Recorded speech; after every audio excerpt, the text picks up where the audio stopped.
Hello everyone. आज हम करने वाले process of adjustment under gold standard वाला क्वेश्चन करने वाले हैं। तो ये एडजस्टमेंट किस में बोला गया? ये एडजस्टमेंट बोला गया बीओपी में।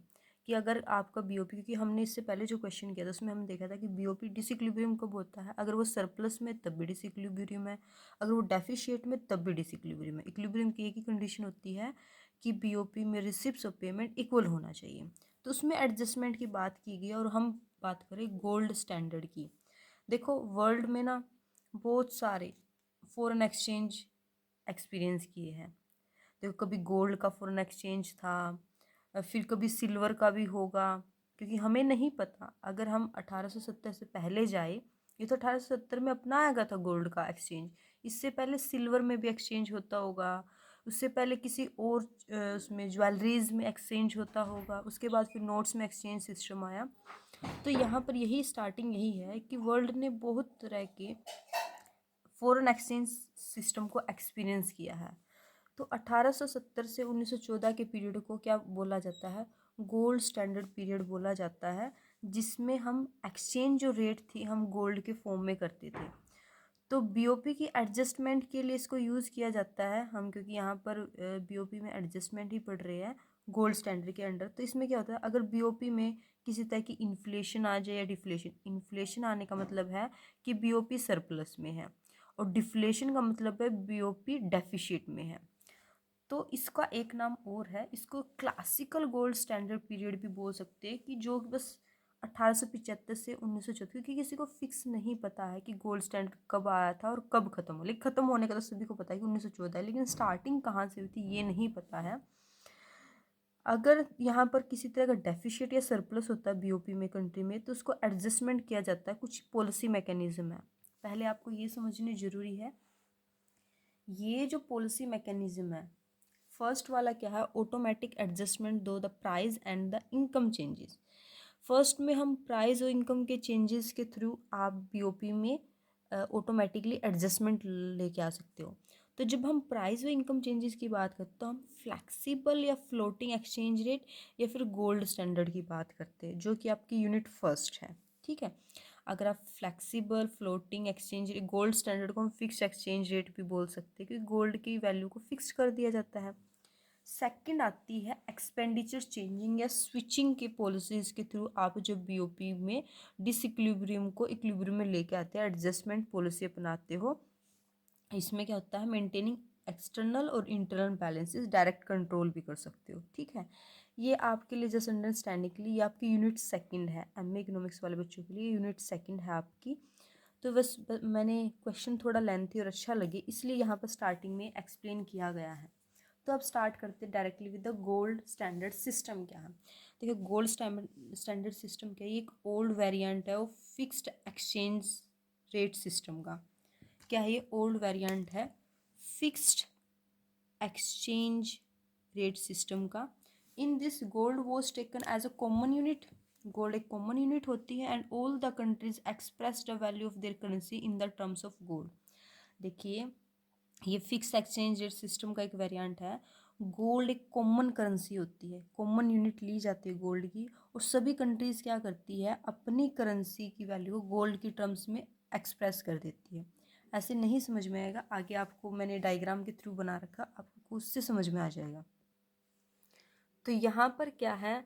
The gold standard is a monetary system where a country currency और paper money has a value directly linked to certain quantities of gold.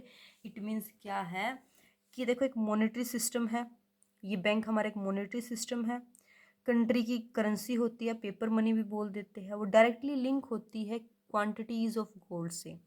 मैं बताती हूँ 1870 के टाइम क्या था। 1870 के टाइम में हम क्यों उन नोटों पे, पेपर करेंसी भी इतनी हम क्यों वैल्यू दें, उन पर इतना ट्रस्ट क्यों करें?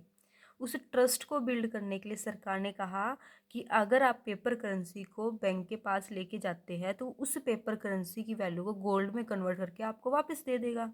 इसलिए लोगों का ट्रस्ट बिल्ड हुआ था 1870 में, अदरवाइज उस पेपर की तो कोई वैल्यू ही नहीं थी।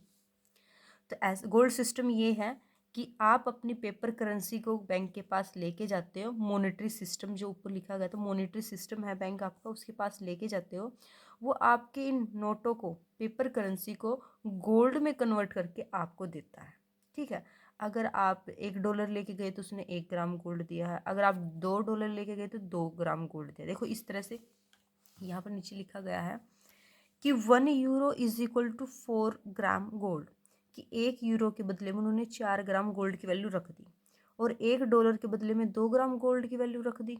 ठीक है, तो यही है, अगर आप $1 लेके जाते तो आपको 2 ग्राम गोल्ड मिल जाएगा, अगर आप 1 यूरो लेके जाते तो आपको 4 ग्राम गोल्ड मिल जाएगा। ये अलग अलग कंट्री है, ये यूएसए की है, ये दूसरी कंट्री का है। ठीक है, तो एक बात आपको समझनी होगी कि गोल्ड स्टैंडर्ड में जो गोल्ड है सप्लाई ऑफ मनी है, इसमें पॉजिटिव रिलेशन है। मतलब अगर आपकी कंट्री में गोल्ड ज़्यादा बढ़ता है तो मनी सप्लाई बढ़ जाएगी, अगर आपकी कंट्री में गोल्ड कम है तो मनी सप्लाई कम हो जाएगी। ठीक है, नेक्स्ट करते हैं। ये इसलिए है क्योंकि ये छोटी छोटी बात आपको एडजस्टमेंट के बारे में बताइए, किस तरह से गोल्ड स्टैंडर्ड अपनाने से कि करेंसीज़ की वैल्यू को गोल्ड की फॉर्म में, ये करेंसीज़ की वैल्यू है, इनको गोल्ड की फॉर्म में कन्वर्ट कर दिया गया कि $1 के इक्वल 2 ग्राम गोल्ड ही मिलेगा। देखो फिर है कि एक country capacity to print the money was decided on the basis gold reserve. तो कितनी करेंसी एक कंट्री प्रिंट करेगी, गोल्ड पे डिपेंड करेगी, क्योंकि हमने पढ़ा है कि अगर गोल्ड बढ़ जाता है तो मनी सप्लाई बढ़ानी पड़ेगी, अगर मनी सप्लाई बढ़ानी तो करेंसी प्रिंट करनी पड़ेगी, अगर गोल्ड की वैल्यू कम हो जाती तो मनी सप्लाई कम हो जाएगी तो करेंसीज कम प्रिंट करनी पड़ेगी। नेक्स्ट है कि हमने फिक्स प्राइस कर दिया है गोल्ड का, फिक्स प्राइस फॉर गोल्ड, कि हमने फिक्स कर दिया कि $1 is equal to 2 gram gold ही होगा, ये फिक्स है, इसको हम बार बार चेंज नहीं कर सकते हैं। ठीक है, ये बातें याद रखना। अब इसके 3 रूल्स होते हैं, क्लासिकल गोल्ड स्टैंडर्ड के 3 रूल्स है, आपको ये 3 रूल्स याद रखना। अगर तीनों रूल में से भी कोई भी रूल फेल हो जाता है तो गोल्ड स्टैंडर्ड वही फेल हो जाता है। फर्स्ट रूल क्या है, only gold to be used for international payment.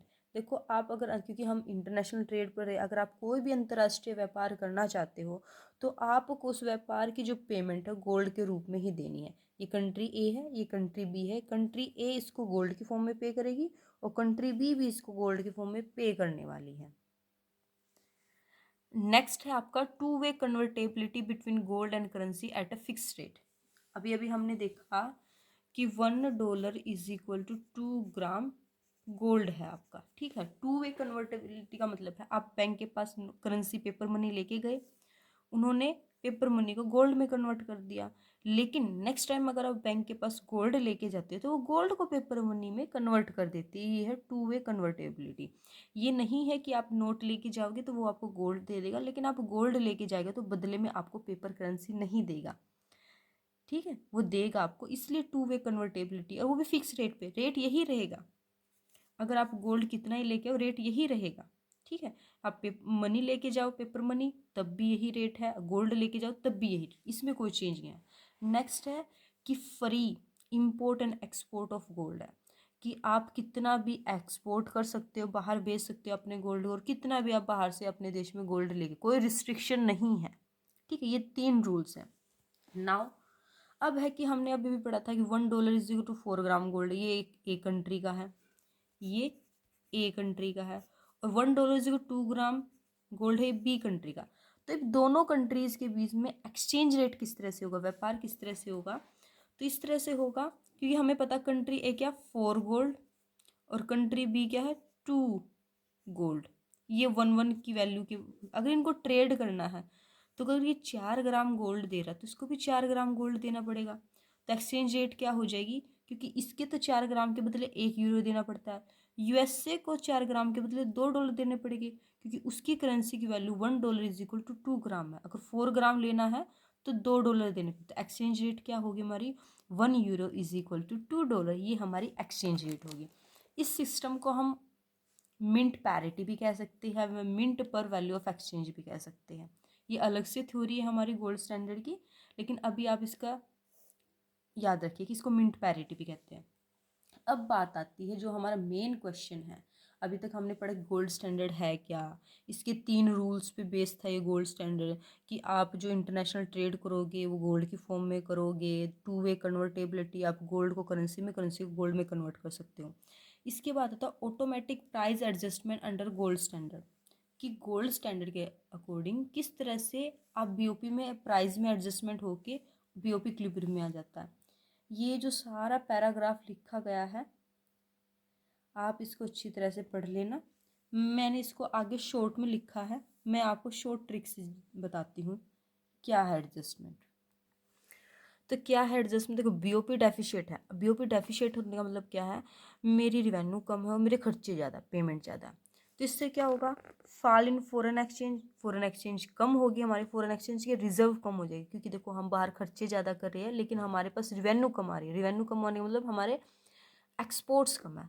Outflow of gold, gold बाहर ज़्यादा जा रहा है क्योंकि पेमेंट करने के लिए गोल्ड ज़्यादा हम यूज़ करें, बाहर करना ही पड़ेगा क्योंकि हमारे पेमेंट्स ज़्यादा है, गोल्ड बाहर ज़्यादा जा रहा है।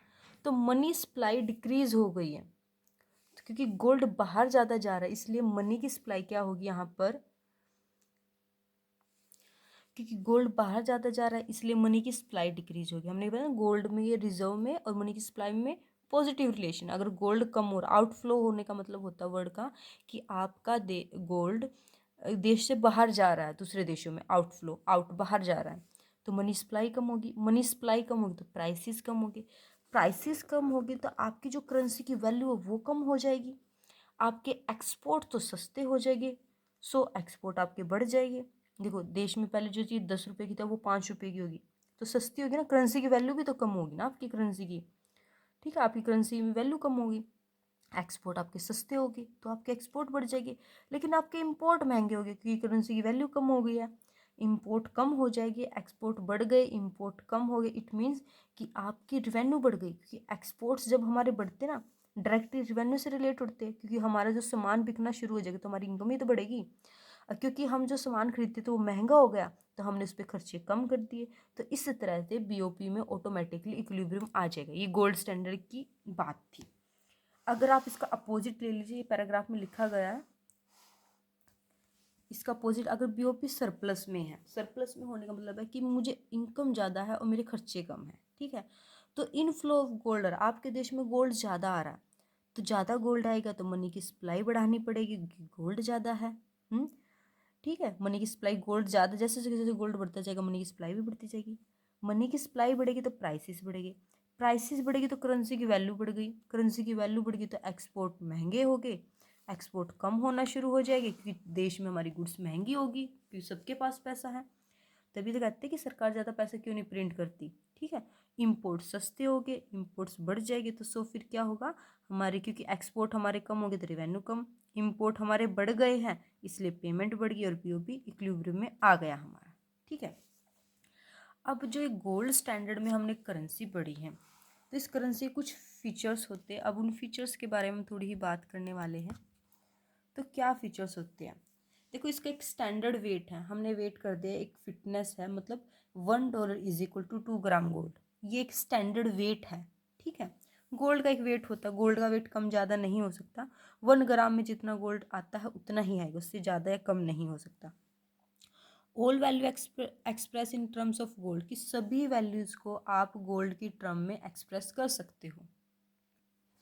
नेक्स्ट है कि फुल बॉडीड कॉइन्स, कॉइन्स का मतलब है अगर आप सोने का एक सिक्का बनाते हो, देखो उसकी फेस वैल्यू भी इतनी होगी, ठीक है, सोने के सिक्के की, और इंट्रिंसिक वैल्यू भी इतनी है, उसकी फेस वैल्यू भी वही होगी। सोने के सिक्का, अगर आपने 1 ग्राम का सोने का सिक्का बना तो उसकी फेस वैल्यू 1 ग्राम ही है, उसको बनाने के लिए जो सोना यूज़ किया गया वो भी तो 1 ही ग्राम है। ठीक है, और ये 100% कन्वर्टेबिलिटी है कि आप गोल्ड को करेंसी के रूप में कन्वर्ट कर सकते हो, करेंसी को गोल्ड के रूप में कन्वर्ट कर सकते हो, ये गोल्ड स्टैंडर्ड का एक फीचर था। फ्री मिंटिंग थी कि उसको सोने को मिंट करने में जो आपकी कॉस्ट आती थी वो इंक्लूड नहीं की जाती थी। अब यहाँ पर जैसे अगर आपने कभी गोल्ड खरीदा तो गोल्ड को बनाने के लिए, गोल्ड 1 ग्राम, उसकी ग्राम्स में वैल्यू अलग होती है लेकिन उसका मेकिंग चार्ज भी, मिंटिंग चार्ज या फिर आप मेकिंग चार्ज बोलते हैं इसको आज के टाइम में, तो मेकिंग चार्ज जोड़ा जाता है। ठीक है, लेकिन उस टाइम कोई मेकिंग चार्ज नहीं जोड़ा जाता था। Gold is unlimited legal tender, कि गोल्ड की कोई लिमिट नहीं थी और एक लीगल टेंडर होने का मतलब ईजिली एक्सेप्टेबल था ये। ठीक है, नेक्स्ट है कि कोई रिस्ट्रिक्शन नहीं था इंपोर्ट एक्सपोर्ट पर। फिर अब करते हैं एडवांटेजेस क्या है। पब्लिक को कॉन्फिडेंस आ गया। पब्लिक को कॉन्फिडेंस किस तरह, देखो जब सरकार ने कह दिया कि आपके पास जो पेपर मनी है आप उसको गोल्ड की फॉर्म में कन्वर्ट कर सकते हो, तो पब्लिक को एक पॉजिटिव व्यू मिला और ये इजी सिस्टम था इंट्रोड्यूस करने में, ऑपरेट करने में, तो इसलिए पब्लिक को कॉन्फिडेंस आया कि हाँ पेपर मनी की वैल्यू है, क्योंकि हम इसको ईजिली गोल्ड में कन्वर्ट कर सकते, तो अगर हम पेपर मनी रखते हैं तो इसमें कोई बुराई नहीं है। प्राइस स्टेबिलिटी, गोल्ड स्टैंडर्ड क्या देता था, प्राइस स्टेबिलिटी देता था। गोल्ड स्टैंडर्ड अभी अभी हमने पढ़ा कि अगर गोल्ड बढ़ जाता है, मनी सप्लाई बढ़ जाती है, प्राइसेस बढ़ जाएगी। ठीक है, गोल्ड कम हो जाता है, मनी सप्लाई कम हो जाती है, प्राइसेस कम हो जाते हैं। तो इससे प्राइस स्टेबिलिटी का मतलब है, अगर इससे क्या, currency can not be over issue नहीं हो सकती है। अगर आप मनी सप्लाई बढ़ा दो, बहुत बढ़ा दो मनी सप्लाई, तो प्राइसेस बढ़ जाएगी। लेकिन अगर आपके पास गोल्ड है तभी तो आप मनी सप्लाई को बढ़ा सकते हो, इसलिए इसलिए यहाँ पर प्राइस स्टेबिलिटी रहती है, इसका एक एडवांटेज माना गया है। फिर नेक्स्ट है इसका एडवांटेज कि इसको यूनिवर्सली एक्सेप्टेंस है, क्योंकि ये तो अनलिमिटेड लीगल टेंडर था, तो इसलिए दुनिया के किसी भी देश में इसको ईजिली एक्सेप्ट किया जा सकता था। आप कहीं पर भी जाके गोल्ड में पेमेंट कर सकते थे। नेक्स्ट है एक्सचेंज स्टेबिलिटी, एक्सचेंज करने में भी स्टेबिलिटी थी, क्योंकि आपने गोल्ड की एक फिक्स वैल्यू रख रखी थी और उसको आप इजीली एक्सचेंज कर सकते थे। नेक्स्ट है decrease the possibility of inflation, inflation की पॉसिबिलिटी को कम कर देता। जैसे ही मनी सप्लाई बढ़ जाती थी, प्राइसेस बढ़ जाते थे, अभी अभी हम करके आए बीओपी में एडजस्टमेंट के लिए कि प्राइसेस बढ़ जाते तो आपके एक्सपोर्ट महंगे और इंपोर्ट सस्ते हो जाते थे। इससे क्या होता था, वो चक्कर चलता था, उसके बाद क्या आपका बीओपी क्या इक्विलिब्रियम में आ जाता था, फिर से आपके प्राइसेस कम होना शुरू हो जाते थे, तो इन्फ्लेशन नहीं आती थी। गवर्नमेंट इसको सीक्रेटली टेम्पर नहीं कर सकती थी, मतलब गवर्नमेंट सीक्रेटली इसको चेंजेस नहीं कर सकती थी। ठीक है, जो डेफिशिएट या सरप्लस है बीओपी में ऑटोमेटिकली भी इसके गोल्ड स्टैंडर्ड के थ्रू बैलेंस कर लिया जाता था। अब इसके डिसएडवांटेजेस क्या थे, gold standard first world war के बाद, क्योंकि हमने कहा ना गोल्ड स्टैंडर्ड का पीरियड 1914 से तक है, 1914 कोई फर्स्ट वर्ल्ड वॉर स्टार्ट हुआ तो उसके बाद फेल हो गया था, तो इसके डिसएडवांटेज क्या थे। देखो गोल्ड स्टैंडर्ड जो हम बात करें स्मूथली चलेगा, कब तक चलेगा, जब तक आपकी कंट्री में पीरियड है पीस का, प्रोस्पैरिटी का, शांति रहती है, आपकी कंट्री में प्रोस्पैरिटी रहती है, तो अच्छी बात है, गोल्ड स्टैंडर्ड अच्छा काम करेगा, ऑटोमेटिक एडजस्टमेंट करेगा, सक्सेसिव रहेगा। लेकिन जैसे कोई वॉर आ जाता है या फिर कोई इकोनॉमिक क्राइसिस आ जाती है, फेल हो जाता है।